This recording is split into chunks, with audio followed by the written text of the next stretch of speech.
बिस्मिल्लाहिर्रहमानिर्रहीम। स्टूडेंट्स, आज के इस लेक्चर में हम यूनिट नंबर 8 की जो सेल्फ असेसमेंट है उसको स्टार्ट करेंगे। सेल्फ असेसमेंट के क्वेश्चन जो है ना वो मैं आपको सॉल्व करवाऊंगा। और मैंने आपको कहा था कि ये क्वेश्चंस आपने खुद ट्राई करने हैं, तो आई होप आपने ट्राई किए होंगे। और अगर आपने नहीं किए तो मेरी सजेशन है कि पहले आप खुद से ट्राई करें, फिर ये लेक्चर देखिए। और अगर आपने पहले सॉल्व किए हैं तो फिर ये लेक्चर देखिए, आपको मज़ीद समझ आएगी। यहाँ कहीं पे भी आपको कन्फ्यूजन्स हैं वो आपकी क्लियर हो जाएंगी, या कहीं से कोई क्वेश्चन आपको नहीं आता तो वो आप इस लेक्चर में समझ लीजिएगा। मैं सारे क्वेश्चंस आपको सॉल्व करवाऊंगा। लेकिन मैं फिर कह रहा हूँ कि अगर आपने पहले ये खुद से नहीं किए तो पहले खुद से ट्राई करें, उसके बाद लेक्चर देखें।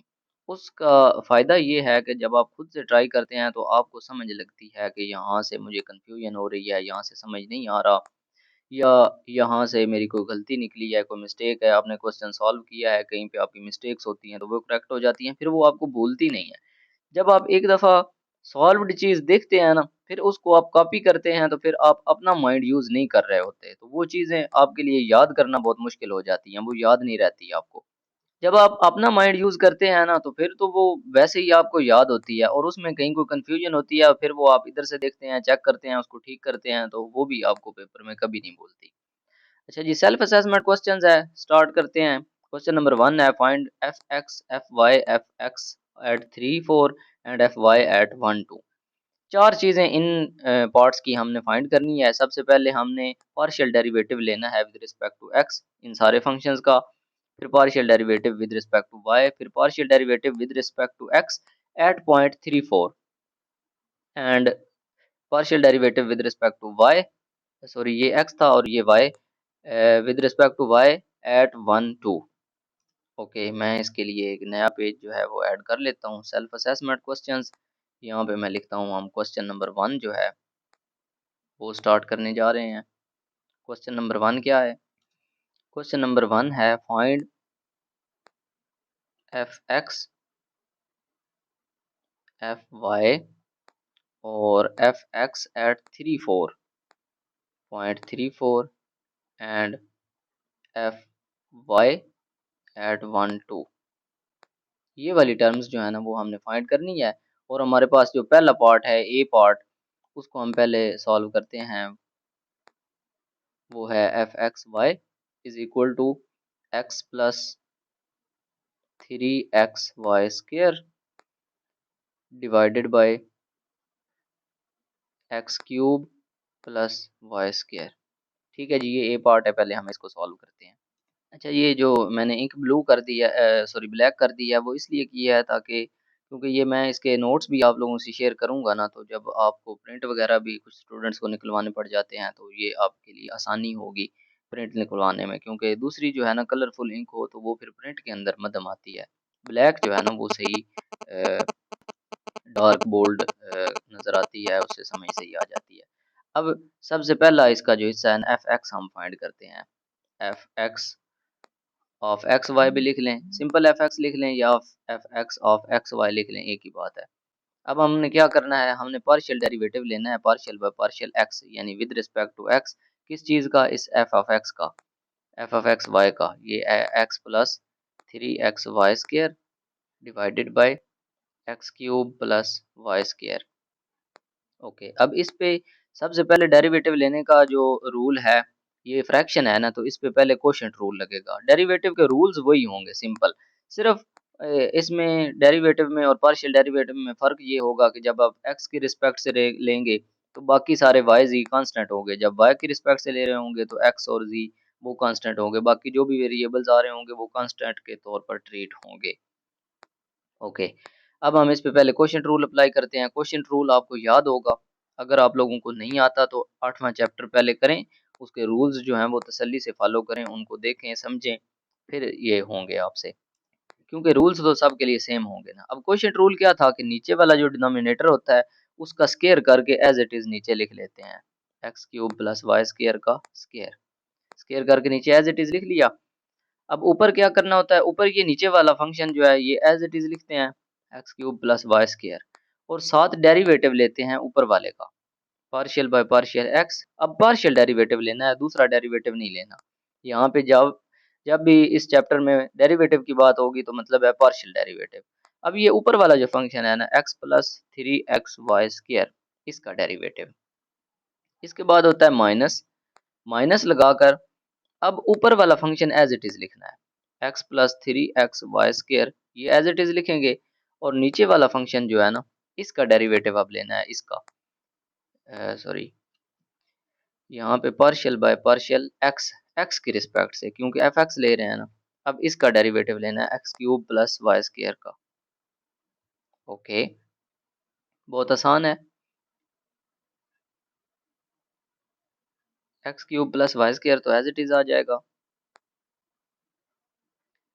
अब इस डेरिवेटिव को अंदर अप्लाई करें, ये जब इस पे अप्लाई होगा तो partial x by partial x का डेरिवेटिव x की रिस्पेक्ट से 1 होता है, प्लस 3 और y² ये दोनों कांस्टेंट है, 3y² स्टार्ट में आ जाएगी, x का डेरिवेटिव लिया जाएगा partial x by partial x तो वो 1 होता है, x का डेरिवेटिव 1 होगा with respect to x minus. अब ये एज इट इज साथ आ जाएगा, x plus 3xy² as it is आ जाएगा। अब पार्शियल डेरिवेटिव अंदर वाले का लें, x³ का पार्शियल डेरिवेटिव लें, x³ का पार्शियल डेरिवेटिव होगा, पावर रूल लगेगा, 3 स्टार्ट में आ जाएगा, x की पावर 1 कम करेंगे, 3 माइनस 2 यानी स्केयर करेंगे, 2 पावर हो जाएगी, प्लस y² तो कांस्टेंट है, y को कांस्टेंट के तौर पर ट्रीट करना है तो कांस्टेंट का डेरिवेटिव 0 होता है, डिवाइडेड बाय, नीचे आ जाएं, नीचे वही चीज जो एज इट इज लिखी हुई है, x³ plus y² whole square. Okay, अब इसको थोड़ा बहुत सिंप्लीफाई करें, ये है x³ प्लस y² और ये है 1 प्लस 3y² माइनस ये है x प्लस 3xy² और ये है 3x² प्लस 0 करें तो वही आता है ना, नीचे डिवाइडेड बाई है x³ plus y² whole square. अब इसको थोड़ा बहुत सिंप्लीफाई आप करना चाहें तो कर सकते हैं, ना भी करें तो इशू कोई नहीं है, आंसर ठीक है, लेकिन कोशिश करें कि आंसर को सिंप्लीफाइड फॉर्म के अंदर लिखें। अब इन दोनों को आपस में मल्टीप्लाई करें, x³ जब इस 1 से मल्टीप्लाई होगा x³ इस 3y² से मल्टीप्लाई होगा तो प्लस 3x³ y², मतलब ये सारी चीजें x³ भी y² भी और 3 भी, प्लस अब इस y² को दोनों से मल्टीप्लाई करना है, y² को 1 से मल्टीप्लाई किया तो y² को इस 3y² से मल्टीप्लाई किया तो 3y पावर 4 हो जाएगा, तो ये है और 2 ये है, मल्टीप्लाई होकर पावर प्लस ऐड हो गई माइनस। अब इनको मल्टीप्लाई करें, 3x² को x से मल्टीप्लाई करें तो ये 3x³ बन जाएगा, स्क्वायर ये है और 1 ये है, प्लस 3xy² को 3x² से मल्टीप्लाई करें, 3 3 ज़ार 9 सॉरी यहाँ पे 9 आएगा और x² से मल्टीप्लाई होकर x³ बन जाएगा और ये y² साथ एज इट इज रहेगा और नीचे वाली चीज नहीं भूलनी, उसको एज इट इज नीचे लिख देना है, x³ plus y² whole square. Okay, अब ये माइनस अंदर मल्टीप्लाई होगी, ये ख्याल रखना है, यहाँ पे स्टूडेंट्स बहुत ज़्यादा कंफ्यूज होते हैं, ये जब माइनस अंदर जाएगी तो ये सारी सिंबल्स चेंज करती है, बाहर माइनस होना तो अंदर वाली सारी सिंबल्स चेंज हो जाती हैं, 3x³ y² plus y² plus 3y power 4 minus minus अंदर मल्टीप्लाई करेंगे तो ये 3x³ बन जाएगा, माइनस ये प्लस माइनस माइनस हो जाएगी 9x³ y² divided by same thing x³ plus y² whole square. Okay, अब जो चीज़ें सॉल्व होती हैं उनको आपस में सॉल्व कर लें, प्लस माइनस कर लें, जो नहीं होती उनको ऐसे ही लिख दें। अब चेक करें यहाँ पे, ये x³ एक प्लस का है, ये माइनस 3x³ माइनस का है, दोनों एक जैसे हैं ना, आपने वेरिएबल देखने हैं जिनके वेरिएबल्स और पावर्स एक जैसी होंगी उनको आपस में प्लस माइनस करना है, ये अलजेब्रा का रूल है, आप लोगों ने छोटी क्लासेस में पढ़ रखा है। अच्छा, अब एक प्लस का है एक माइनस का है तो आपने देखना बड़ा किसका है, बड़ा माइनस का है तो सिंबल माइनस की होगी, कितना बड़ा है माइनस 3x² x³ और प्लस x³ आंसर -2x³ आएगा। ये दोनों हमने सॉल्व कर लिए, ये दोनों। अच्छा, ये मैं हटा देता हूँ ताकि आप बाद में कंफ्यूज ना हो। ओके, इसके बाद देख लें x³ और y² वाला एक ये है और ये x³ और y² वाला है, ये प्लस का है ये माइनस का है, बड़ा किसका है माइनस का, कितना बड़ा है 3 से 9 जो है वो 6 बड़ा है, 6x³ y² इसका आंसर आ जाएगा। ये दोनों टर्म्स भी सॉल्व हो गई। बाकी बच गया Y square plus Y square को एज इट इज़ लिख दें प्लस 3y⁴ को भी एज इट इज़ लिख दें divided by x cube plus Y square whole square. अच्छा ये आगे अगर सिंप्लीफाई अगर आपको आता है ना तो कर दें, गलत ना करें। अगर नहीं आता तो बेशक यहाँ पे छोड़ दें, डेरिवेटिव लेने के बाद आपका काम खत्म हो गया। अगर सिंप्लीफाई आपसे हो सकता है तो करें, नहीं तो गलत ना करें। कोशिश करें सिंप्लीफाई करने की, आसान ही होता है। अलजेब्रा के बेसिक रूल्स जो है ना वो इस्तेमाल होते हैं। अब देखें इन दोनों में से कॉमन आ रहा है और इन दोनों में से कॉमन आ रहा है। यहाँ से आप देखें तो 2 भी कॉमन आ रहा है इन दोनों में है, एक्स क्यूब भी कॉमन आ रहा है इन दोनों में है, तो मैं -2x³ जो है वो कॉमन ले लेता हूँ। -2x³ कॉमन लूँगा तो यहाँ से माइनस जो है ये प्लस हो जाएगी।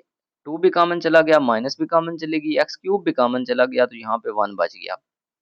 यहाँ से माइनस कॉमन लेंगे तो प्लस बच गया, माइनस कॉमन बाहर निकालेंगे तो ये प्लस बन जाएगा, माइनस अंदर मल्टीप्लाई करेंगे तो फिर भी सिंबल्स चेंज होंगी। अच्छा अब 2 कॉमन ले लिया, 2 3s आर 6, अंदर 3 बच जाएगा, 2 क्रॉस 3 इसको लिख सकते हैं ना, 3 इधर बच जाएगा, 2 कॉमन ले लेंगे, x³ भी कॉमन चला गया, सिर्फ y² बच गया प्लस यहाँ से मैं y² कॉमन ले सकता हूँ। y² को अगर कॉमन लूँगा तो यहाँ पे क्या बच जाएगा, y² मैंने कॉमन निकाल लिया, 1 बच गया प्लस यहाँ से y² कॉमन निकाल लिया तो 3y² बन गया डिवाइडेड बाय वही वाला x³ plus y² whole square. Okay अब मैं क्या करूँगा, अब इनको थोड़ा और और इस साइड पे वही चलता आ रहा है f(x) ऑफ xy। अब थोड़ा और सिंप्लीफाई करता हूँ। अब इन दोनों में से 1 + 3y² दोनों में आ रहा है तो वहाँ से मैं कॉमन ले सकता हूँ, 1 + 3y² दोनों में से कॉमन निकालेंगे तो इधर क्या बच जाएगा, -2x³ और यहाँ पे plus y² divided by x³ plus y² whole square. Okay ठीक है, इसको यहीं पे लीव कर दें, यही आपका आंसर है। मैं इस चक्कर में था कि ये कहीं सिंप्लीफाई करते-करते कोई इस तरह की टर्म बनेगी ना x³ प्लस y² वाली, तो उससे मैं इसको कैंसल कर दूँगा। लेकिन यहाँ पे तो -2 भी साथ आ रहा है ना, तो इसको मैं आगे नहीं कर सकता सिंप्लीफाई, जितना भी करता जाऊँ ये कैंसल आउट नहीं होंगे। अच्छा अब दूसरी चीज़ जो आपने यहाँ से फाइंड कर लेनी है ना, वो ये f(x)(3)(4) ये भी यहीं से फाइंड कर लेना है। क्योंकि x की रिस्पेक्ट से डेरिवेटिव तो आपने फाइंड कर लिया, अब उसमें 3 और 4 पुट करने हैं। तो अगर पेपर में आ जाए ये वाला क्वेश्चन आ जाए और कहा जाए कि ये फाइंड करें, तो पहले आपने f(x) फाइंड करना है, फिर उसमें 3 और 4 पुट करना है। डायरेक्टली नहीं कि ये आप याद करें, याद नहीं हो सकती ये टर्म्स। ठीक है, अगेन से आपने इसी तरीके से सेम यही प्रोसीजर लगाकर आपने x की रिस्पेक्ट से डेरिवेटिव फाइंड करना है, फिर उसमें 3 और 4 पुट करने हैं। अब मैं लिखता हूँ f(x) एट 3 और 4। अब जहाँ-जहाँ पे x है वहाँ-वहाँ पे 3 पुट करते जाएँ, जहाँ-जहाँ पे y है वहाँ-वहाँ पे 4 पुट करते जाएँ। अब मैं पुट करता हूँ 1 + 3y² है ना, 1 + 3y² की जगह पे 4 का स्क्वायर। अच्छा अब ये यहाँ पे भी पुट कर सकते हैं। आप कहेंगे कि हमने तो सिंप्लीफाई किया नहीं होगा, तो फिर हम कैसे पुट करेंगे? तो आप ऊपर जहाँ तक आपने आंसर लिखना है उसी आंसर में आपने पुट कर देना है। आप इसको इस स्टेप में भी पुट कर सकते हैं, इसमें भी कर सकते हैं, इसमें भी कर सकते हैं, ऊपर वाले इसमें भी कर सकते हैं, इसमें भी कर सकते हैं, आंसर सेम आएगा। जब आपने डेरिवेटिव निकाल लिया तो उसके बाद जहाँ कहीं मर्ज़ी है आप इसको पुट करें। डेरिवेटिव लेने के बाद पुट करना है, डेरिवेटिव लेने से पहले आपने नहीं करना, इस बात का ख़्याल रहे। अच्छा अब इसमें वैल्यूज़ पुट करते जाएँ। अच्छा इसमें हमने कर दी इनटू -2 है, -2 x³ x की जगह पे 3 पुट करना है यानी 3 का क्यूब प्लस y² 4 का स्क्वायर और डिवाइडेड बाय x की जगह पे 3 स्क्वायर प्लस y की जगह पे 4 स्क्वायर, सॉरी ये स्क्वायर नहीं है ये क्यूब है, 3 क्यूब प्लस 4 स्क्वायर और इस होल का स्क्वायर। अब यहाँ पे थोड़ी एहतियात करनी होती है आपने। 1 प्लस इनको पहले सॉल्व करते हैं। 4 का स्क्वायर क्या होता है? 4 के स्क्वायर का मतलब है 2 टाइम्स 4 को आपने मल्टीप्लाई करना है 4 से। 4 4s आर 16। 16 को जब आप 3 से मल्टीप्लाई करेंगे 16 3s आर 48। ये मैं डायरेक्ट कर रहा हूँ, आप लोग इसको समझ के अलग-अलग कर लीजिएगा। उसके बाद है -2 3 का स्क्वायर। 3 का स्क्वायर का मतलब है सॉरी 3 क्यूब। 3 क्यूब का मतलब है 3 टाइम्स मल्टीप्लाई हो रहा है। 3 3s आर 9, 9 3s आर 27। 27 यहाँ से आता है, चलिए मैं एक दफ़ा 27 ही लिख देता हूँ, प्लस 4 को 2 टाइम्स मल्टीप्लाई करना है, 4 4 ज़ार 16, इसको 4 2 ज़ार 8 नहीं कर देना, पावर 2 का मतलब है 2 टाइम्स ये मल्टीप्लाई हो रहा है, 2 से नहीं, ये ख्याल रखना होता है। डिवाइडेड बाय 3 का क्यूब 27 होता है, प्लस 4 का स्क्वायर 16, और इस सारे की पावर कितनी है, 2 है।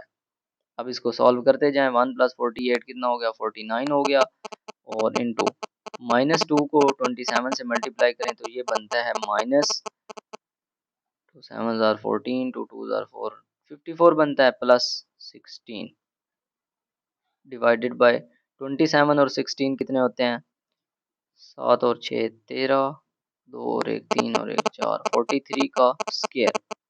अब इसको सॉल्व करें, 49 तो ऐसे ही आ जाएगा, 49, और इनमें से आंसर क्या आएगा, -54 है, और ये प्लस का 16 है, माइनस का बड़ा है, सिंबल माइनस की आएगी, कितना बड़ा है 54 इसमें से, 54 में से आप 16 माइनस कर लें, मेरे ख्याल से 38 आता है, ये चेक कर लीजिएगा आप करके। और 43 का स्क्वायर आपने लेना है, 43 का स्क्वायर का मतलब है 43 2 टाइम्स मल्टीप्लाई हो रहा है, तो ये आता है हमारे पास 1849। ओके, अब ऊपर वाले दोनों को आपस में मल्टीप्लाई करें, 49 है और -38 है, ये बनेगा माइनस का 1862 डिवाइडेड बाय 1849।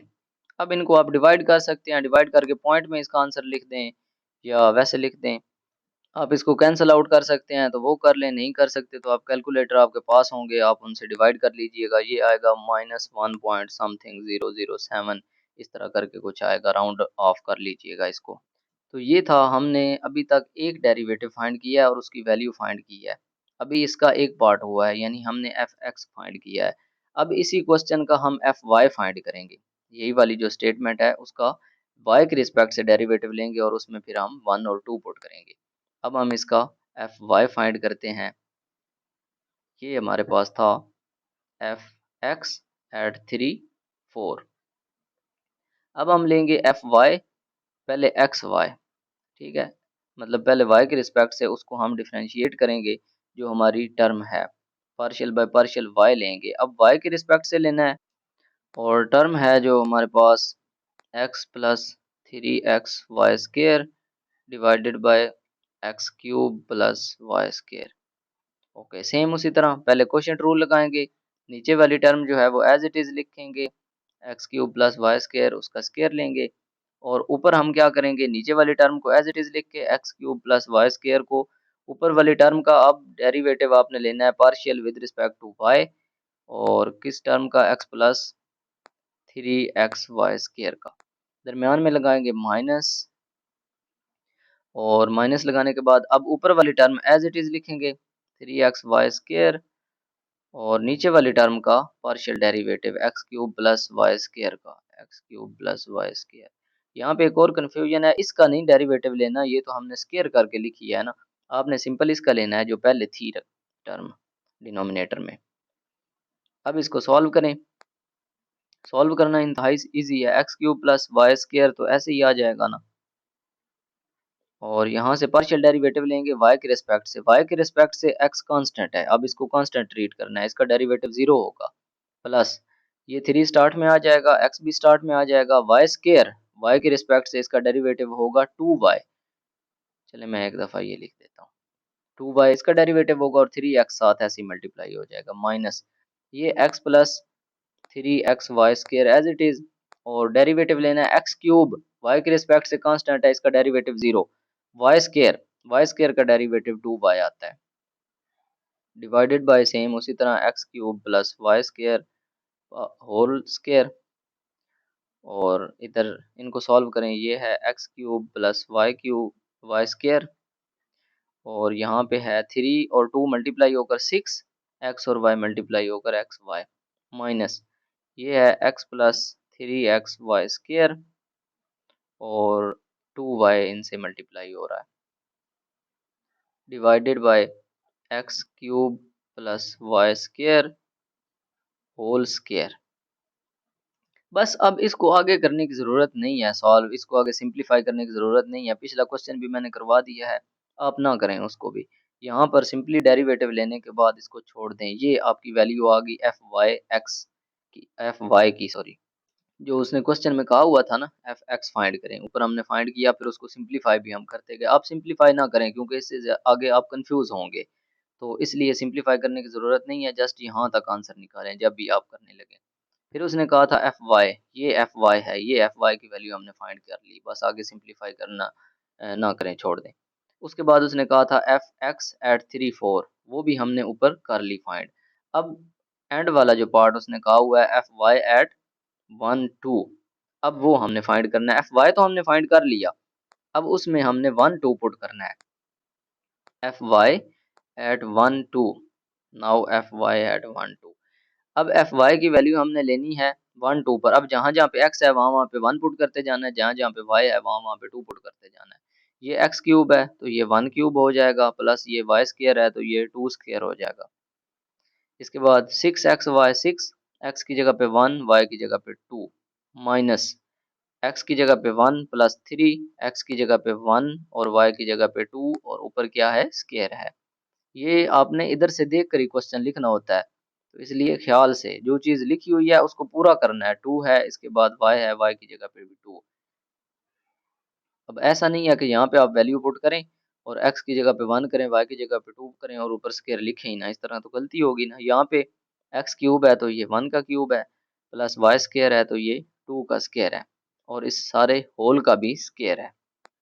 यहाँ पे भी बच्चे गलतियाँ अक्सर करते हैं। अच्छा, 1 का क्यूब 1 नहीं होता है, 1 के क्यूब का मतलब है 1 को आप 3 टाइम्स मल्टीप्लाई करें 1 से, तो 1 जितनी दफ़ा मर्जी मल्टीप्लाई करें 1 ही होता है, प्लस 2 का स्क्वायर 4 होता है, इंटू 6 को 1 से मल्टीप्लाई करें और 2 से करें, 6 1 इज 6, 6 2 आर 12, माइनस 1 प्लस 2 का स्क्वायर 4, 4 को 1 से मल्टीप्लाई करें 1, 4 को 3 से करें 12, प्लस 12 ये बन जाएगा, और into 2 2 are 4। Okay, divided by 1 का क्यूब 1 ही होता है, प्लस 2 का स्क्वायर 4 और इसका स्क्वायर है, ये ऊपर होल स्क्वायर, ये तो स्क्वायर मैंने ओपन कर लिया ना, 2 2 आर 4, और ये ऊपर सारे के स्क्वायर है।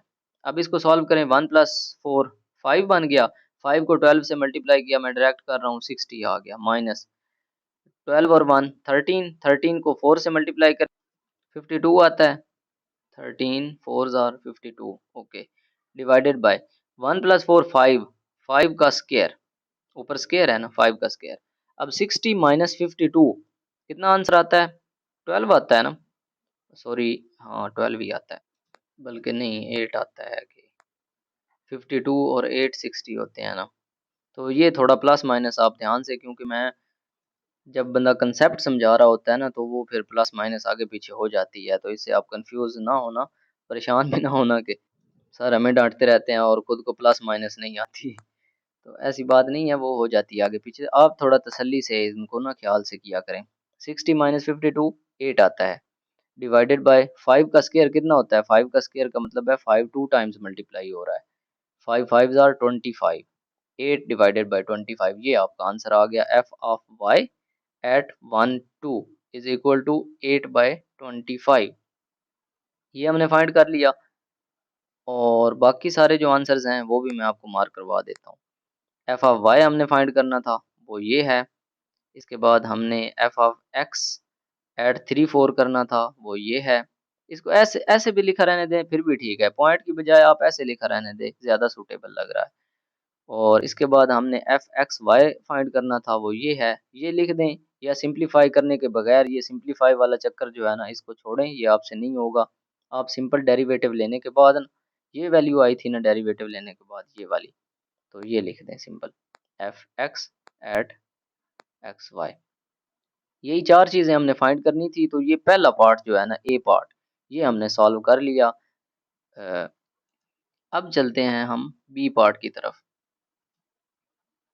तो बी पार्ट हमारा क्या है, यहाँ पे मैं एक न्यू पेज जो है ना वो ऐड करता हूँ, तो उस पे हम अपना बी पार्ट जो है ना वो लिखते हैं। बी हमने वही चीज़ें करनी है जो ऊपर उसने क्वेश्चन में बता दिया, क्वेश्चन 1 में एफ एक्स करना है, एफ वाई करना है, एफ एक्स एट 3 4 करना है, और एफ वाई एट 1 2 करना है। अब बी पार्ट है हमारे पास, उसकी जो टर्म है वो मतलब जो फंक्शन है f of x Y is equal to y e raised power 5x plus 2y square, ये उसका जो फंक्शन की वैल्यू है। अब इसको हम डिफरेंशिएट करेंगे। ओके, बहुत आसान है। नंबर वन एफ एक्स आप करें। एफ एक्स मैं पहले बता चुका हूँ कि एफ एक्स लिख लें या एफ एक्स वाई लिख लें, एक ही बात है। अच्छा, अब x की रिस्पेक्ट से, x की रिस्पेक्ट से जब इसको डिफरेंशिएट करना है तो y तो कांस्टेंट होगा, y स्टार्ट में लिख लेंगे, पार्शियल बाय पार्शियल x किस पे अप्लाई करेंगे, इस पे, सिर्फ एक्सपोनेंशियल फंक्शन पे, 5x प्लस 2y स्क्वायर। ठीक है, अब इसका डेरिवेटिव लेंगे। एक्सपोनेंशियल फंक्शन का डेरिवेटिव का आप रूल पढ़ चुके हैं, अगर आपने नहीं पढ़े तो मैं फिर कहूंगा कि 8वां चैप्टर पहले पढ़ें, क्योंकि रूल नहीं आते होंगे तो आप नहीं कर सकेंगे। अब एक्सपोनेंशियल फंक्शन का रूल क्या होता है कि पहले हम एज इट इज लिख लेते हैं, एक्सपोनेंशियल जैसा हो 5x प्लस 2y स्क्वायर उसको एज इट इज लिख देते हैं। फिर इस ऊपर वाले फंक्शन का डेरिवेटिव जो पावर के अंदर आ रहा है ना, उसका डेरिवेटिव, अब इसका पार्शियल डेरिवेटिव लेंगे x के रिस्पेक्ट से, 5x प्लस 2y स्क्वायर का। Okay, y as it is आ जाएगा, ये सारी चीज एज इट इज आ जाएगी, 5x प्लस 2y स्क्वायर। और इसका डेरिवेटिव जब x की रिस्पेक्ट से लेंगे, 5 स्टार्ट में आ जाएगा, x का डेरिवेटिव 1 होता है, और 2y स्क्वायर इसका डेरिवेटिव 0 हो जाएगा, प्लस 0, क्योंकि ये y जो है ना x की रिस्पेक्ट से कांस्टेंट होगा, 2 भी कांस्टेंट है, y का स्क्वायर भी कांस्टेंट है, तो ये 0 हो जाएगा, खत्म हो जाएगा। अब 5 प्लस 5 इंटू 1 5, 5 प्लस 0 5, 5 आएगा, 5 को इधर मल्टीप्लाई करेंगे तो ये 5y e raised power 5x plus 2y square, ये आंसर आ जाएगा। अब एफ एक्स का जो आंसर आ गया वो ये आ गया, 5y e raised power 5x plus 2y square. इसको मैं थोड़ा हाईलाइट कर देता हूँ ताकि आप लोगों को जो है पता चले कि ये हमने आंसर फाइंड किया है। अब हमने फाइंड करना है एफ एक्स, वो इधर ही हम कर लेते हैं एट 3 4, क्योंकि ये हमने ताज़ा ताज़ा एफ एक्स फाइंड किया ना, तो उसी में वैल्यूज पुट करते हैं 5। अब एक्स की जगह वाई की जगह पे 4, और एक्सपोनेंशियल में 5 है, एक्स की जगह पे क्या पुट करना है 3, और प्लस 2, वाई की जगह पे क्या पुट करना है 4, और ऊपर क्या है स्क्वायर है। ओके, अब हम इसको करते हैं सॉल्व। 5 को 4 से मल्टीप्लाई करें 20 ई रेज्ड पावर, 5 को 3 से मल्टीप्लाई करें 15, प्लस 4 का स्क्वायर 16 होता है, 16 को 2 से मल्टीप्लाई करें 32। अब इनको ऐड करें, ये 20 है, ई रेज्ड पावर कितना है 15, और 32 कितने हो गए, 5 और 2 7, 3 और 1 4, 47 ई रेज्ड पावर 47। अब ई रेज्ड पावर 47 आपने कैलकुलेटर से निकाल लेना है, ये आप वैसे नहीं निकाल सकते, या तो टेबल हो या आपके पास कैलकुलेटर हो। अब कैलकुलेटर से इसकी वैल्यू लेंगे। अब कैलकुलेटर से अगर आपको एक्सपोनेंशियल लेना आता है, सिंपल आप ई लिखेंगे, कैलकुलेटर पे लिखी होगी, एक्सपोनेंशियल लिखेंगे और ऊपर पावर उसकी 47 लिखेंगे, इक्वल दबाएंगे, इसकी वैल्यू आ जाएगी। अगर आपको नहीं लेना आता तो आप इसी तरह छोड़ दें इसको, 20 ई रेज्ड पावर 47, ये एफ एक्स की वैल्यू आ गई एट 3 4। ओके, अब हम इसका सेकंड पार्ट जो है वो फाइंड करते हैं। सेकंड पार्ट क्या था, एफ वाई फाइंड करना था, एफ वाई। अच्छा, इसको भी मैं हाईलाइट थोड़ा कर देता हूँ ताकि आप लोगों को पता रहे कि ये भी हमारा आंसर है। ओके, एफ वाई लेना है, f y of x y, तो वो क्या होगा, partial by partial y of y e raised power 5x था, 5x प्लस 2y स्क्वायर। अब देखें ज़रा, अब यहाँ पे क्या होगा, अब y के रिस्पेक्ट से कर रहे हैं तो अब y कांस्टेंट नहीं है, इसमें भी y है और इसमें भी y है, दोनों कांस्टेंट नहीं है, दोनों वेरिएबल हैं, और दो फंक्शंस हैं मल्टीप्लाई हो रहे हैं। अब इन पे प्रोडक्ट रूल लगेगा, ऊपर नहीं लगाना था क्योंकि एक तो कांस्टेंट था, उसको हमने बाहर निकाल लिया डायरेक्टली। अब इन दोनों में से किसी को भी बाहर नहीं निकाल सकते, तो अब यहाँ पे प्रोडक्ट रूल लगेगा, यूजिंग प्रोडक्ट रूल। और आपने बहुत अच्छी तरह प्रैक्टिस की है प्रोडक्ट रूल की, आपको पता है प्रोडक्ट रूल क्या होता है, नहीं पता तो जाकर पता करें 8वें चैप्टर से, लेक्चर्स आपके पास हैं। प्रोडक्ट रूल क्या कहता है, आप एक फंक्शन को एज इट इज रख लें, चाहे पहले को रख लें चाहे दूसरे को रख लें। एज इट इज रख लिया y को, दूसरे का डेरिवेटिव ले लिया, पार्शियल बाय पार्शियल y, इसका मैं डेरिवेटिव ले लूंगा 2y स्क्वायर, प्लस अब मैं इस दूसरे फंक्शन को एज इट इज लिख लूंगा, e raised power 5x plus 2y square, और पहले फंक्शन का डेरिवेटिव ले लूंगा, partial by partial y of y इस फंक्शन का डेरिवेटिव ले लूँगा। मतलब 2 फंक्शन है ना, तो एक को एज़ इट इज़, दूसरे का डेरिवेटिव प्लस दूसरे को एज़ इट इज़, एक का डेरिवेटिव। सिंपल। अब डेरिवेटिव लेते जाएँ, 5 वाई ऐसे ही आ जाएगा। अब डेरिवेटिव लेने का तरीका क्या है? एक्स्पोनेंशियल का डेरिवेटिव जब लेते हैं तो एक्स्पोनेंशियल एक दफ़ा एज़ इट इज़ आ जाता है। ये उसी रूल से जो एक्स्पोनेंशियल वाला रूल है, एज़ इट इज़ आ जाएगा। फिर इस ऊपर वाला जो इसका पावर है ना, इसका डेरिवेटिव अब लेना है। Partial by partial y of this one 5x plus 2y whole square. ठीक हो गया। अब इसको प्लस प्लस ये वाला एज़ इट इज़ लिखना है, e raised power 5x plus 2y square, और इसका डेरिवेटिव y का डेरिवेटिव आपको पता है 1 होता है y के रिस्पेक्ट से। अच्छा जी, अब इसको नेक्स्ट सॉल्व करते जाएँ। y आ गया e raised power 5x plus 2y square, और इसका डेरिवेटिव जब लेंगे y के रिस्पेक्ट से, 5x दोनों कांस्टेंट है, x y के रिस्पेक्ट से कांस्टेंट होगा, इसका डेरिवेटिव 0 प्लस y स्क्वायर का 2 स्टार्ट में आ गया, 2 एक ये था, एक 2 इधर से स्टार्ट में आएगा, और y की पावर एक कम करेंगे, 2 माइनस 1 1 हो जाएगी, प्लस ये 1 इससे मल्टीप्लाई होकर यही रहेगा, e raised power 5x plus 2y square. Okay. अब यहाँ से 2 2s आर 4, 4y आएगा, प्लस 0 4y बन जाएगा, 4y को इधर मल्टीप्लाई करेंगे तो 4 बाहर आ जाएगा, y ये है और y इधर से आएगा तो ये y स्क्वायर बन जाएगा, और यहाँ पे e raised power 5x plus 2y square है, प्लस इधर से भी e raised power 5x plus 2y square है। अब इनमें से e raised power 2 x square common आ जाता है, तो आप वो कॉमन ले लें, e raised power 5x plus 2y square common ले लेंगे, तो यहाँ से e raised power 5x plus 2y square common आ गया, 4y स्क्वायर बच गया, और इधर से ये कॉमन सारा चला गया तो अंदर 1 बच गया। बस ये हमारी वैल्यू आ गई है fy की, fy ऑफ xy। इसको मैं थोड़ा हाईलाइट कर देता हूँ, ये हमारा एक आंसर आ गया। अब हमने क्या काम करना है? अब हमने काम ये करना है कि fy हमने फाइंड करना है एट 1 2, यानी 1 2 पर इसकी वैल्यू हमने लेनी है। जहाँ-जहाँ पे x है वहाँ-वहाँ पे 1 पुट करते जाएँगे, जहाँ-जहाँ पे y है वहाँ-वहाँ पे 2 पुट करते जाएँ। पहले इसमें करें e रेज़्ड पावर 5, x की जगह पे 1 पुट करें, प्लस 2 y की जगह पे 2 पुट करें, 2 का स्क्वायर इंटू 4 y की जगह पे 2 का स्क्वायर प्लस 1। ओके, अब इसको सॉल्व करें।